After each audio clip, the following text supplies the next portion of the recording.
21 பிணங்களை ஒரே இடத்துல வச்சு எரிச்சாங்க. நேற்று பார்த்தீங்களா அந்த கொடுமையெல்லாம்?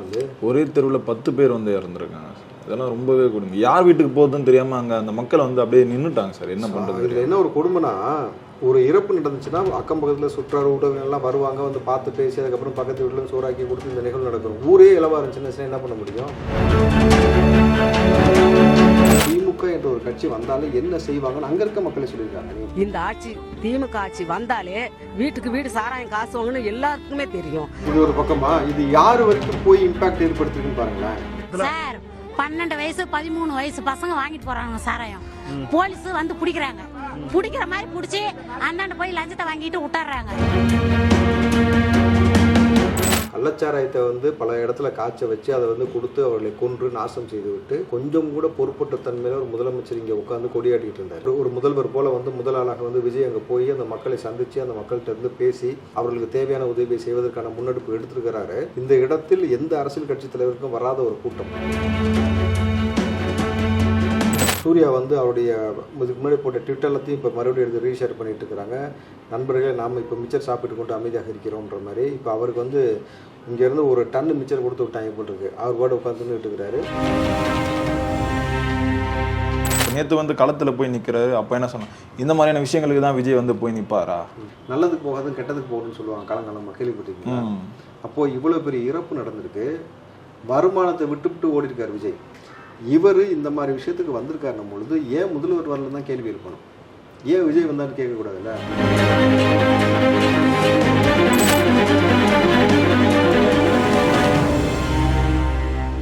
சார் வணக்கம் சார். வணக்கம் தம்பி. எப்படி சார் இருக்கீங்க? ஆமாம். இந்த கள்ளக்குறிச்சி சம்பவம் ஒரு மிகப்பெரிய சர்ச்சையை ஏற்படுத்தியிருக்கு சார். இறந்த ஊடகங்களுக்கெல்லாம் 10 லட்ச ரூபாய் கொடுத்துருக்காங்க. குடிக்க வைக்கிறதும் இதே அரசு, காசு கொடுக்கறதும் இதே அரசாக இருக்கு. நேற்றைய தினம் நடிகர் விஜய் நேரில் போய் சந்திச்சிருக்காரு. எப்படி பார்க்குறீங்க சார் இதை? இல்லை, அரசியல் கட்சி தலைவர்கள் பொறுப்பற்று இருக்கக்கூடிய இந்த காலகட்டத்தில் இன்னும் சொல்ல போனீங்கன்னா நிறைய போராளிகள்லாம் இருக்காங்க, சினிமா போராளிகள். அவர்களுக்கு மத்தியிலே இன்னும் ரொம்ப கிளியராக சொன்னோம்னா, ஒரு நாட்டுடைய குடிமக்களை குடிக்க வச்சு கள்ளச்சாராயத்தை பல இடத்துல காய்ச்ச வச்சு அதை கொடுத்து அவர்களை கொன்று நாசம் செய்து விட்டு கொஞ்சம் கூட பொறுப்பற்ற தன்மையில ஒரு முதலமைச்சர் இங்கே உட்காந்து கொடியாட்டிட்டு இருந்தார். தான் தான் ஏதோ நாட்டை ஆளக்கூடிய ஒரு முதல்வர் போல முதல் ஆளாக விஜய் அங்கே போய் அந்த மக்களை சந்தித்து அந்த மக்கள்கிட்ட இருந்து பேசி அவர்களுக்கு தேவையான உதவியை செய்வதற்கான முன்னெடுப்பு எடுத்திருக்கிறாரு. இந்த இடத்தில் எந்த அரசியல் கட்சி தலைவருக்கும் வராத ஒரு கூட்டம். நேற்று பார்த்தீங்கன்னா மிச்ச ஆளுக்கெல்லாம் 4000 பேர் விஜய்க்கு 4 லட்சம் பேர் வராங்க. ஸோ இந்த கூட்டத்தோடைய அன்பு, இவர்கள் எல்லாருமே விஜய் மீது ஒரு நம்பிக்கை, ஒரு எதிர்பார்ப்போடு வந்த கூட்டம். நீங்கள் அவர்களையே ஏதாவது இந்த மற்ற தலைவர்கள் வந்த பொழுது ஏன் அங்கே வரல? 21 பிணங்களை ஒரே இடத்துல வச்சு எரிச்சாங்க. நேற்று பார்த்தீங்களா அந்த கொடுமையெல்லாம்? ஒரே தெருவில் 10 பேர் இறந்துருக்காங்க சார். இதெல்லாம் ரொம்பவே கொடுமை. யார் வீட்டுக்கு போகுதுன்னு தெரியாமல் அங்கே அந்த மக்கள் அப்படியே நின்றுட்டாங்க சார். என்ன பண்ணுறது? இதில் என்ன ஒரு கொடுமைனா, ஒரு இறப்பு நடந்துச்சுன்னா அக்கம் பக்கத்தில் சுற்றார் உறவினர்லாம் வருவாங்க, பார்த்து பேசி அதுக்கப்புறம் பக்கத்து வீட்டில் சோறாக்கி கொடுத்து இந்த நிகழ்வு நடக்கும். ஊரே இலவா இருந்துச்சுன்னா என்ன பண்ண முடியும்? யார் வீட்லையும் யார் போய் அங்கே அழுகிறதுக்கு வாய்ப்பு இல்லாமல் அவன் வீட்டில் உட்காந்து கதறி கொண்டு இருக்கக்கூடிய அந்த வேலை இருக்குல்ல. இதுதான் திராவிட மாடலடா. அந்த திராவிட மாடலில் தீய வைக்கன்னு சொன்ன மாதிரி திராவிட மாடலில் தீய வச்சு அங்கே 21 பிணங்கள் எரிஞ்சு கொண்டு இருக்கிறது. இன்றும் பார்த்தீங்கன்னாக்கா கலெக்டர் சொல்கிறாரு, இன்னும் 30 பேர் சீரியஸாக இருக்காங்கன்றாங்க. 50 பேரோட இறப்பு போயிருக்கு இது வரைக்கும். பண்ணும் பொழுது இந்த அரசாங்கம் எந்த அளவுக்கு மெத்தனமாக இருக்கிறது. முதல் அடியே நெத்தி போட்டில் வச்ச மாதிரி விஜய் ஒரு அறிக்கை முதல்ல கொடுத்தா, திமுக செக் வைக்கிற மாதிரி வச்சுட்டு இப்போ விஜய் உள்ளே போயிருக்கிறார் பொழுது இது ஒரு நல்ல ஒரு அரசியல் கட்சி தலைவருக்கு இருக்கக்கூடிய ஒரு பண்பாக, ஒரு முன்னெடுப்பாக தான் நம்ம அதை பார்க்குறோம். இருந்தாலும் இப்போ கடந்த அதிமுக ஆட்சியில் எல்லாருமே குரல் கொடுப்பாங்க சார். நடிகராக இருந்தாலும் சரி, அரசியல்வாதியாக இருந்தாலும் சரி. நேற்று ஒரு மிகப்பெரிய ஒரு துயரமான ஒரு சம்பவம் நடந்திருக்கு. விஜய் மட்டும்தான் நடிகர் சார்பாக குரல் கொடுத்தாரு. மற்ற நடிகர்கள்லாம் அமைதியாகவே இருக்காங்க. அது காரணம் என்ன சார்? ஊமத்தங்காய் தின்னுருக்காங்க. எல்லா பேரும் ஊமத்தங்காய் தின்னுட்டு எங்கே உட்காந்துருக்கான்னு தெரியல. இந்த போலி போராளிகள் இந்த கோவணன்னு ஒருத்தன் பாடிட்டு சுற்றி வந்துட்டீங்களா? மூடு டாஸ்மார்க்கை மூடுன்ட்டு. இப்போ அவன் எல்லாத்தையும் மூட்டு அந்தாலும் எங்கே இருக்காருன்னு தெரியல. சூர்யா அவருடைய இதுக்கு முன்னாடி போட்ட ட்விட்டர் எல்லாத்தையும் இப்போ மறுபடியும் எடுத்து ரீஷேர் பண்ணிட்டு இருக்கிறாங்க. நண்பர்களே, நாம் இப்போ மிச்சர் சாப்பிட்டு கொண்டு அமைதியாக இருக்கிறோன்ற மாதிரி. இப்போ அவருக்கு இங்கேருந்து ஒரு டன் மிச்சர் கொடுத்து விட்டாங்க போட்டிருக்கு. அவர் கூட உட்காந்துன்னு இருக்கிறாரு. எந்த நடிகர்களும் இதை குறித்து பெருசாக கண்டனம் பதிவு பண்ணல. எந்த அரசியல் கட்சி தலைவர்களும் பார்த்தீங்கன்னாக்கா திமுக கண்டனத்தை ரொம்ப ஆக்ரோஷமாக செலுத்தணும். எல்லாமே பொத்துனாப்பில் தடவி கொடுத்துட்ருக்காங்க. நீங்கள் ஏற்கனவே இப்படி ஒரு மரணம் நடந்துச்சு. இதுக்கு முன்னாடி போன வருஷம் 21 பேர் மரணம் அடைஞ்சாங்கன்னும் பொழுது அன்றைக்கு அவ்வளோ பேரை காவு கொடுத்துட்டு நீங்கள் ஓடி போய் அதுலேயும் உச்சபட்ச கேவலம் என்னன்னாக்கா, செத்தவனுக்கும் காசு, காய்ச்சினவனுக்கு காசு போன வேட்டி. கவனிச்சிங்களா? அதுக்கு அவங்க கேள்வி கேட்டபொழுது அவனுக்கும் குடும்பம் இருக்கலன்றாங்க. ஏய் சங்கத்துக்கு காசு கொடுறா, இருறா நான் சாப்பிட்டு வந்துடுறேன், எனக்கு பசிக்கும்லன்னு ஒருத்தன் சொல்லுவான்ல ஒரு சின்ன பையன். அந்த மாதிரி காய்ச்சலோடும் காசு கொடுத்துட்டு இவங்க என்ன சொல்கிறேன்னா அவனுக்கு குடும்பம் இருக்கலன்னு வெக்கம் இல்லாமல் சொன்ன ஒரு அரசாங்கம் தான் இந்த அரசாங்கம். இந்த முறையும் பார்த்தீங்கன்னாக்கா அசால்ட்டாக வந்து 10 லட்ச ரூபா கொடுத்துட்டு அந்த அவர்களை வாயடிக்கக்கூடிய வேலை செய்கிறாங்க. இப்போ 50 பேர் செத்தாங்கன்னா தம்பி 10 லட்சம்னா 5 கோடி ரூபா. இந்த 5 கோடி ரூபான்றது திமுக தலைவருடைய புல்லை கட்டுறாம ஒரு வாட்ச், அந்த வாட்சோட விலை ரொம்ப சாதாரணமாக ஒரு 5 கோடி தூக்கி போட்டு செத்தவனை காவு கொடுத்துட்டு மறுபடியும் இதே வேலை செய்வாங்க. ஏன்னா இதைத்தான் வந்து ஒரு வருஷத்துக்கு முன்னாடி இறப்பு நடந்துச்சு, மறுபடியும் அதே தான் இப்போவும் கண்டினியூ ஆகும்பொழுது இது வரைக்கும் இதைத்தான் செஞ்சுக்கிட்டு இருக்காங்க. இதற்கு முன்பாக சவுக்கு இதை பற்றி பேசி இது ரொம்ப தெளிவாக சொன்ன அந்த காணொலியும் இப்போ கட் பண்ணி போட்டுக்கிட்டு இருக்காங்க. யாரெல்லாம் அந்த தொடர்பு இருந்தாங்கன்ற மாதிரி ஒரு அரசாங்கத்திற்கு ஒரு அக்கறை இருக்கணும், பொறுப்பு இருக்கணும். நீங்கள் ஒரு கொஞ்சமும் அக்கறை இல்லாமல் இதை வந்து ஒரு 3 பேர் மரணம் அடைஞ்சவொடனே இது எப்படியாவது மறைச்சிடலாம்னு திட்டம் போட்டு இந்த திமுக என்ன செஞ்சாங்க, கலெக்டர் வச்சு ப்ரெஸ் மீட் கொடுக்க வச்சாங்க. அந்த ஆள் வந்து உட்காந்து இது வந்து கள்ளச்சாரத்தில் நடந்த மரணம் கிடையாதுன்னு முட்டாள்தனமாக ஒரு ஸ்டேட்மெண்ட் சொன்னதை நம்பி இந்த சாவுக்கு வந்த ஊர்லேருந்து போன மனுஷங்க ஏற்கனவே சரக்கு வாங்கி வச்சுருந்தாலும் அவன் போய் குடித்தான். அதனால தான் இப்போ இந்த எண்ணிக்கை ஜாஸ்தியானது. இப்போ கள்ளச்சாரம் பிரச்சனை கிடையாது போட்டுருக்குன்னு சொல்லிட்டு அவனுக்கு வந்தாலாம் ஒரு 40-50 பேர் குடிக்க போய் மறுபடியும் பார்த்தீங்கன்னா இப்போ இறப்பு 50 ஆயிடுச்சு. 160 பேருக்கு மேலே ஹாஸ்பிட்டல் இருக்காங்க. இன்றைக்கு காலையில் வந்த செய்தியின்படி 30 பேர் ரொம்ப சீரியஸாக இருக்காங்கன்னு சொல்கிறாரு. சீரியஸ்னால அவ்வளோதான் முடிஞ்சு போச்சுன்னு கிட்டத்தட்ட நம்ம ஒரு முடிவு பண்ணிக்க வேண்டியது தான். இப்போ அந்த நிலைமையில் கிட்டத்தட்ட அப்போ ஒரு 70-80 பேருக்கு மேலே மரணம் நடக்கும். அப்படின்னும் பொழுது அவசர கதியில் எதுக்கு அந்த கலெக்டர் அங்கேருந்து மாற்றினீங்க? மறுபடியும் ப்ரெஸ் மீட்டில் அந்த கலெக்டர் உட்கார வச்சுருக்கணும். உட்கார வச்சாக்கா கலெக்டர்கிட்ட கேள்வி எழுப்பும்போது கலெக்டர் என்ன சொல்லுவார்? நான் போய் சொல்லிட்டேன்னு சொல்லுவாரா? சொன்னால் அவர் சஸ்பெண்ட் ஆவார். அதுக்கு அவர் விரும்ப மாட்டார். அப்போ அரசாங்கம் சொல்லிச்சுன்னு சொல்லுவார். அப்போ திமுக திட்டமிட்டு செஞ்சுட்டு உண்மை தெரிஞ்சுக்கிறதுக்காக அவசர கதியாக கலெக்டர் இடமாற்றம் பண்ணுறீங்க. நீ திராணி உள்ள ஆம்பளை அவனை வச்சிருக்கணும்ல, ஏமாத்தின அப்போ நீங்கள் திருட்டுத்தனம் பண்ணுவீங்க, ஐயக்கத்தனம் பண்ணுவீங்க, கள்ளச்சாரத்தை வந்து மறுபடியும் ஊக்குவிப்பீங்க, கொடுப்பீங்க. நான் பல முறை சொல்லியிருக்கேன், இந்த திமுகவை நம்பி காவல்துறையும் அரசாங்கத்தில் வேலை செய்யக்கூடிய எந்த நபர்களும் இந்த திமுக நம்பி எந்த வேலையும் செய்யாதீங்க, எந்த பேச்சும் பேசாதீங்க. ஏன்னா கடைசியாக அவங்கள தான் அவங்க காவு கொடுப்பாங்கன்ட்டு. இப்போ அன்றைக்கி அதான் நடந்துச்சு.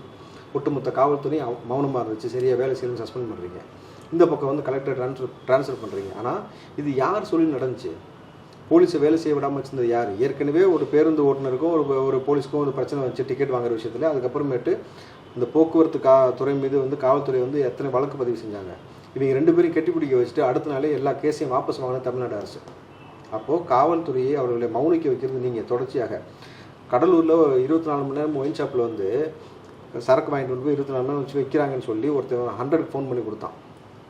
100க்கு ஃபோன் பண்ணி கம்ப்ளைண்ட் பண்ணாக்கா 100ல் இருக்க போலீஸு அவன் ஃபோன் நம்பர் பேரை வந்து சாராயம் வித்தவனுக்கு ஃபோன் பண்ணி சொல்லியாச்சு. அவன் மறுபடியும் அறுவாள் தூக்கிட்டு இவனை வெட்ட துரத்துறான். மறுபடியும் இவன் 100க்கு ஃபோன் அடிச்சாண்டா உங்களை நம்பி தானே சொன்னேன், நீங்கள் என்னை வெட்டுறதுக்கு அவன்கிட்ட சொல்லிவிட்டீங்கன்னு சொல்லி பேசினாங்க. இதுதான் தமிழ்நாட்டோட யதார்த்த நிலவரம். அப்போ திமுக என்ற ஒரு கட்சி வந்தாலே என்ன செய்வாங்கன்னு அங்கே இருக்க மக்களே சொல்லியிருக்காங்க. நீங்கள் கேட்டிங்கன்னா உங்களுக்கு தெரியும். வாந்தி போய் உடனே தூக்கிட்டு போனோடனே சேலத்தில் முடிஞ்சிச்சுங்க சார். வந்துட்டு இருக்காங்க சார். 3 பிள்ளைங்க கல்யாணம் ஆகாத இருக்குது. இதுக்கெல்லாம் நாங்கள் என்ன சார் பண்ண முடியும்? இந்த ஆட்சியில் இப்படித்தான் வரும்னு எங்களுக்கெல்லாம் தெரியும் சார். இந்த ஆட்சி திமுக ஆட்சி வந்தாலே வீட்டுக்கு வீடு சாராயம் காசு வாங்கன்னு எல்லாருக்குமே தெரியும். தீவிரவாதிகளை திறந்து விடுவாங்கன்னு எல்லாருக்குமே தெரியும். தெரிஞ்சு ஓட்டு போட்டிருக்காங்க அந்த மக்கள் எல்லாமே. இது ஒரு பக்கமா, இது யாரு வரைக்கும் போய் இம்பாக்ட் ஏற்படுத்திருக்குன்னு பாருங்களேன் சார். 12 வயசு 13 வயசு பசங்க வாங்கிட்டு போறாங்க சாராயம். போலீஸ் வந்து பிடிக்கிறாங்க. பிடிக்கிற மாதிரி பிடிச்சி அந்தாண்ட போய் லஞ்சத்தை வாங்கிட்டு விட்டுறாங்க. எங்க முன்னாடியே பிடிக்கிறாங்க. இந்த ஆட்சி எங்களுக்கு தேவையில்லை. இந்த ஆட்சி வந்ததுல இருந்து இதான் சார் நடக்குது. எங்களுக்கு இந்த ஆட்சி தேவையில்லை. மக்கள் வந்து எந்த மாதிரியான மனநிலையில் கொண்டு போய் விட்டுருக்கீங்கன்னா, நீங்கள் திருட்டுத்தனம் பண்ணுறீங்க, ஐயகத்தனம் பண்ணுறீங்க, நீங்கள் வந்து கான்ட்ராக்டில் அதில் திருடுறீங்க, மண்ணை திருடுறீங்கன்னா அது எக்கடே கட்டு போங்க. ஆனால் ஒரு மனுஷனை குடிக்க வச்சு கொள்றதுன்னு இருக்குல்ல. நீங்கள் திமுககாரன் ஒரு சில சரி இப்போ என்ன பேசிகிட்டு இருக்காங்க, நாங்கள் தான் தெரு டாஸ்மாக் திறந்து வச்சுருக்கோமே, அதில் குடிக்காமல் கள்ளச்சாரத்தில் நீங்கள் குடிச்சா நாங்களா பண்ணுறதுன்னு கேட்குறான். அது வித்தவனு திமுககாரனாக இருக்கிறான், காய்ச்சலும் திமுககாரனாக இருக்கிறான்.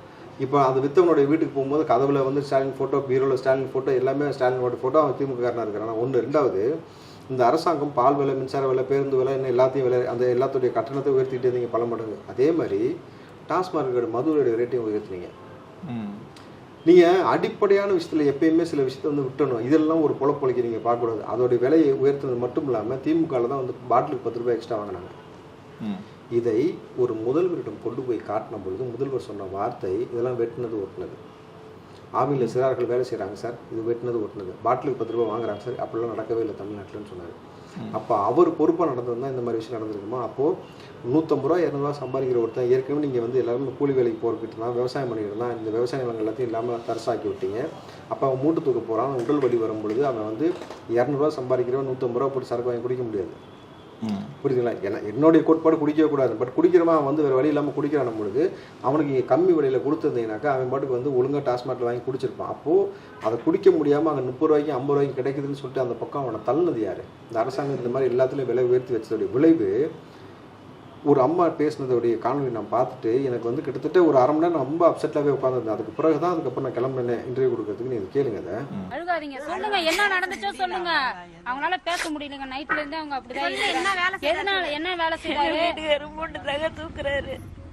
எப்பவுமே வந்தாலும் தான் வாங்கிட்டு வந்து குடிச்சிட்டு படுப்பாரு. இன்னைக்கு நேற்று காலையில ஏமாடா போயிடுச்சு. எனக்கு சொல்ல எதுவும் முடியல. ஒரே ஒரு பம்பளை, எனக்கு அப்பா அம்மா யாருமே கிடையாது. என் வீட்டுக்காருக்கு அப்பா அம்மா இல்ல. அவரை நம்பிதான் நான் வந்த வெளியூர்ல இருந்து.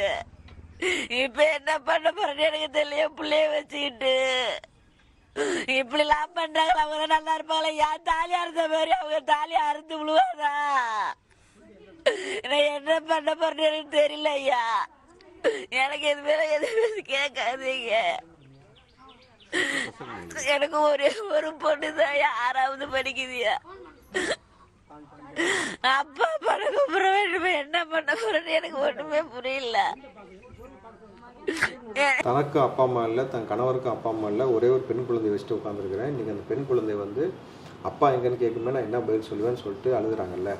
ஏன் தாலி அந்த மாதிரி வந்து இவங்க தாலி அறாதான ஒரு சாபம் கொடுக்குறாங்கல்ல. இந்த குரல் கனிமொழிக்கு அதில் கேட்டுச்சா கேட்கலையா? நீங்கள் தானே சொன்னீங்க தமிழ்நாட்டில் வந்து இளம் விதவைகள் அதிகமாக உற்பத்தி ஆகிறார்கள் இந்த டாஸ்மாக்னால போன ஆட்சியில். இப்போ உங்கள் அண்ணன் ஆட்சி தான் நடக்குது. அப்போ இவ்வளோ பெரிய இளம் விதவைகளை உற்பத்தி செய்யக்கூடிய நாடாக தமிழ்நாடு மாறிக்கிட்டு இருக்கு. அது திறன்பட செய்த திராவிடம்னாக்கா உங்களுக்கு வெக்கம் இருக்கா இல்லையா? இன்றைக்கி இது கனிமொழி அவர்கள் பதில் சொல்லி ஆகணும், உதயநிதி பதில் சொல்லி ஆகணும், முதல்வர் பதில் சொல்லி ஆகணும். நீங்கள் மேம்போக்காக போகிற போக்கில் மக்கள் எல்லாத்தையும் கொண்டுட்டு நீங்கள் உங்கள் இஷ்டத்துக்கு வந்து காசை கொடுத்துட்டு சமாளிச்சிடலாம், எதிர்கட்சியில் வாயடிக்கிற மாதிரி ஏதாவது செஞ்சிடலான்னு சொல்லிட்டு தொடர்ச்சியாக மக்கள் மீது எந்த அக்கறையும் இல்லாமல் செய்கிறீங்கனாக்கா நீங்கள் வந்து வெறும் அந்த மரணம் இருக்குல்ல. இதுக்கு நான் போன முறையும் அவங்கள்ட்ட சொன்ன ஞாபகம் இருக்கா? திமுக வந்து சொல்லிச்சு, முதல்வர் சொன்னார் கண்ணு கட்டி தூரம் வரைக்கும் எதிரியே இல்லை. அப்போவே நான் சொன்னேன் சுடுகாட்டில் என்ன எதிரி தெரியாதுன்ட்டு. ஊருக்குள்ள வாங்க கடைசி வரைக்கும் சுடுகாட்டில் நிற்க வேண்டியது, மக்களை கொல்ல வேண்டியது, கொண்டு போய் புதைச்சிக்கிட்டே இருந்தாக்கா எதிரி யாருன்னு தெரியாது. அப்போ அங்கேருந்து ஊருக்குள்ளே வந்தால் மட்டும்தான் என்ன நிலவரம்னு உங்களுக்கு புரியும். இந்த மக்களுடைய அழுகுறல், இந்த வேதனை யாருக்குமே உங்களுக்கு புரியவே இல்லை. இந்த மக்களுக்கு அவங்கள பற்றி என்னென்னா காசு வரணும், சம்பாதிக்கணும், எப்படி வேணாலும் சம்பாதிக்கலாம், எதில் வேணால் சம்பாதிக்கலாம். காலையில் சாராயம் விற்கிறாங்க, இன்னைக்கு விஷம் சாராயம் கொடுத்துட்டுக்கிறாங்க. நேற்று தெரியாது எங்களுக்கு. அவன் வந்து கவனம் படுத்திருந்தாங்கள. நம்ம யாராவது கேட்டாக்கா உன் புருஷன் அங்கே வந்து குடிக்கிறான், உன் புருஷனை கட்டுமானம் பண்ணிக்கோன்னு அசிங்கமா பேசுறாங்க, அடிக்கிறதுக்கு வராங்க. நாங்க கேட்டாக்க எங்க தெரு வந்து ஒரு டிவி மாதிரி இருக்குது. எங்க தெருவே எங்களுக்கு வந்து அவங்களுக்கு அடிமையா நாங்க இருக்கிறோம். அவங்க எப்படி சொல்றாங்களோ அப்படிதான் நாங்க இருக்கிறோம். இந்த சாராய விற்கிறத பத்தி ஏற்கனவே புகார் தெரிவிச்சிருக்கா? போலீஸுக்கு தெரியுமா? சொன்னாக்க அவங்க என்ன வந்து கேட்கறது இல்ல போலீஸுங்க. அவங்க பணம் வாங்குறாங்க, லஞ்சம். நான் மாமூலு கட்டுறேன், நீங்க வந்து கேட்காதீங்க அப்படின்னு சொல்றாங்க. கேட்டாக்கா உங்க வீட்டுக்காரன் ஏமா போறான் அப்படின்னு சொல்லி சொல்றாங்க. போலீஸே கேக்குறாங்களா? ஆமா, போலீஸே தான் கேக்குறாங்களே. எங்க பண்ணாலும் லஞ்சம் கொடுத்துட்டு விற்கிறான். இருக்கக்கூடிய மிச்ச அரசியல் தலைவர்கள்லாம் ஓடி போறாங்க. விஜய் முதல் கொண்டு ஷூட்டிங் விட்டுட்டு ஓடுறாரு மக்களுக்காக. ஆனால் நீங்கள் ஒரு மக்களை ஆட்சி செய்யக்கூடிய ஒரு முதல்வர் வந்து போகாமல் இங்கே உட்காந்துட்டு கொடியரசிட்டு உட்காந்துருக்கிறீங்கனாக்கா பல பேரை வந்து வாயடிக்கிறதுக்கு மிச்சர் வாங்கி கொடுத்துட்டீங்க. இந்த திமுக காரன் பல பேர் இருப்பான், அண்டா சும்பலாம், நெத்தியாக உருளவே இல்லை, நெத்தியாக உருளல. ஏதோ அந்த 30 விழா 50 விழாக்கெல்லாம் அவ்வளோ பேச்சு பேசுனீங்களடா, இப்போ பேச வேண்டியதானே? இப்போ நடத்துக்கடா 30 விழான்ட்டு. இந்த மாதிரி மரண ஒலை செஞ்சுட்டு இதுதான் உங்கள் சாதனைன்னு சொல்லி வெக்கம் இல்லாமல் பேசுறதுக்கு எதற்கு திராவிட கட்சி இங்கே இருக்கணும், எதற்கு இந்த திமுக இங்கே இருக்கணும் ஒரு கேள்வி இருக்குல்ல. இதற்கான 2027 அதுக்கான சவுகரி நிச்சயமாக கொடுக்கப்படும். ஸோ விஜய் வந்து மக்களை போய் சந்திக்கிறாரு சார். அதுக்கு வந்த எதிர்ப்புகள்லாம் இருக்குல்ல, அதெல்லாம் ஏற்றுக்கவே முடியாது. இவ்வளோ நாள் வாழ்த்து சொல்லிட்டு இருக்காரு விஜய், வேறு எதுவுமே பண்ணலை அப்படின்னு சொல்லிட்டாங்க. இப்போ நேற்று வந்து களத்தில் போய் நிற்கிறாரு. அப்போ என்ன சொன்னாங்க, இந்த மாதிரியான விஷயங்களுக்கு தான் விஜய் வந்து போய் நிற்பாரா, இதெல்லாம் வந்து அவரே ஊக்குவிக்கிறாரா அப்படின்னு சொல்லி கேட்குறாங்களா சார்? இது எப்படி பார்க்குறீங்க? அது பைத்தியகாரத்தனத்தில் நீங்கள் உச்சத்தில் இருக்காங்கன்னு பார்க்குறேன் நான். நீங்கள் நம்மளுடைய தமிழ் அதான் சொல்கிறேன்ல, முதல்ல தமிழை ஆண்டால் தான் முதல்ல அந்த அறிவு வேலை செய்யும். நம்மளுடைய கலாச்சாரம் பண்பாடு என்ன, நல்லதுக்கு போகாதுன்னு கெட்டதுக்கு போகணும்னு சொல்லுவாங்க காலங்காலமாக, கேள்விப்பட்டிருக்கீங்களா? அப்போது இவ்வளோ பெரிய இறப்பு நடந்திருக்கு, வருமானத்தை விட்டு ஓடி இருக்கார் விஜய். கரெக்டுங்களா? அன்றைக்கி ஒரு நாள் ஷூட்டிங்கை நிப்பாட்டினா எத்தனை லட்சம் ரூபாய் அங்கே செலவாகுன்றது நமக்கு தான் தெரியும். இவங்களுக்கு சினிமா பற்றி தெரிஞ்சால் அவங்களுக்கு தெரியும். ஒரு நாளில் வந்து அந்த ஷூட்டிங்கை வந்து போஸ்ட்பான் பண்ணுறாங்கனாக்கா, பட் அன்றைக்கெல்லாம் அரேஞ்ச் பண்ணிடுறது திடீர்னு நடந்த விஷயம், டக்குன்னு போக வேண்டிய எமர்ஜென்சி பொழுது அன்றைக்கி பல லட்சம் ரூபாய் வந்து அங்கே இழப்பு ஏற்படும். அது எல்லாத்தையும் விட்டுட்டு தான் பரவாயில்லன்னு சொல்லி எல்லாத்துக்கும் கொடுத்து காசை கொடுத்து நீங்கள் வந்து கிளம்பி போகிறாரு. திமுககாரன் நீ நியாயப்படி நீங்கள் வந்திருக்கணும். அங்கே வந்து மூஞ்சி மூடிட்டு தான் பேட்டி கொடுத்தாரு மாசுவும் வேலுவும், கரெக்டுங்களா? ஏவா வேலுவும் மக்களை எதிர்கொள்வதற்கு திராணி இல்லாமல் நீங்கள் மூஞ்சி மூடிக்கிட்டே பேசுகிறீங்க. இவர் இந்த மாதிரி விஷயத்துக்கு வந்திருக்காருன்னும் பொழுது ஏன் முதல்வர் வரல தான் கேள்வி இருக்கணும். ஏன் விஜய் வந்தான்னு கேட்கக்கூடாதுல்ல? அப்போ வந்து உங்களுக்கு திமுக காரனுடைய மைண்ட் செட் என்ன இருக்குனாக்கா, ஒரு கட்சியை நம்ம ஏற்றுக்கிட்டோம்னாக்கா சூடு சொரணம் இருக்கக்கூடாது, சுய புத்தி இருக்கக்கூடாது, மனிதாபிமானம் இருக்கக்கூடாது. இங்கே இருக்கக்கூடிய மனித நேயத்தை குழி தோண்டி புதைச்சிட்டு நம்ம பேசணுமே முட்டு கொடுத்து முட்டாள்தனமாக பேசுவதான் என்னுடைய வேலைனாக்கா, இவனை இந்த சமூகம் புறக்கணிக்கும். அவன் குடும்பத்துலேயும் எல்லாமே இருப்பாங்கல்ல. இவங்க நாளைக்கு பொதுவெளியில் பேசும்போது அவன் வீட்டில் இருக்க பொண்டாடி பிள்ளை காரி துப்பாது, கொஞ்சமாவது மனசாட்சியோட பேசி இந்தளவுக்கு முட்டாள்தனமாக பேசுன்னு கேட்பாங்கல்ல. இந்த சுய அறிவை தொலைச்சிட்டு இது இப்படி திராவிட கட்சியை பின்னாடி சுற்றுறதை விட அவன் தன்மானத்தோட கௌரவத்தோட கட்சியில் சார்பு இல்லாமல் தனியாக வெளியில் வந்துடலாம். நீங்கள் தப்புன்னா தப்புன்னு சொல்கிறதுக்கு திராணி இருக்கணும். அதையும் இல்லைனாக்கா பேசாமல் பொத்திக்கிட்டாத இருக்கணும். ஒரு மனுஷன் வந்து ஒரு துக்க நிகழ்ச்சியில் கலந்துக்கிட்டு அவருக்கு ஆறுதல் சொல்லி அதுக்கு என்ன முன்னெடுப்பு செய்யணுமோ அதை ஒரு வேலை செஞ்சாக்க அதை கிரிட்டிசைஸ் பண்ணுறீங்கல்ல. அதுதான் நாளைக்கு தான் சொல்கிறேன்ல, வயிற்று வலிந்தே தலைவலி தனக்கு வந்தாலும் தெரியுவாங்கல்ல. இறப்பை எல்லாரும் சந்திக்கும் போது இந்த வழி அவர்களுக்கு புரியும். எப்பயுமே ஒரு விஷயம் புரிஞ்சுங்க, கர்மா ரிட்டர்ன்ஸ்னுவாங்க. நம்ம நீங்கள் அரசு ஆட்சியாளர்கள் தண்டிக்கிறாங்களோ இல்லையோ, ஆண்டவன் தண்டிப்பான ஒரு விஷயம் இருக்குல்ல. இதெல்லாம் இந்த மாதிரி பேச்சு, ஆணவ பேச்சு, இந்த மாதிரியான போக்கு எல்லாத்துக்கும் வந்து கர்மா ரிட்டர்ன்ஸ். நம்ம வெயிட் பண்ணி வாட்ச் பண்ணுவோம், நம்ம ஒன்றுமே செய்ய வேண்டாம். அரசியல் கட்சி தலைவர்கள் அவர்களுடைய வேலையை பார்க்கட்டும். மக்கள் நீங்கள் பொறுமையாக இருந்து வேலையை வந்து பொறுமையாக என்ன நடக்குதுன்னு பாருங்கள். வரலாறு மிகப்பெரிய அநாகரிகமாக மிகப்பெரிய அட்டுழியம் செஞ்ச எல்லா நபர்களையும் ஓட விட்டுருக்கு. ஹிட்லர்லேருந்து இலங்கையிலேருந்து பிரதமர் வரைக்கும் அவர்களுக்கு கொடுக்கப்பட்ட பாடம் வேறு மாதிரியான பாடம். அந்த பாடம் தவறு செஞ்ச எல்லாத்துக்கும் நடக்கும். ஓகே சார், பொறுத்திருந்து பார்ப்போம் சார் என்ன நடக்குதுன்னு. ரொம்பவே நன்றிகள் சார். நன்றி.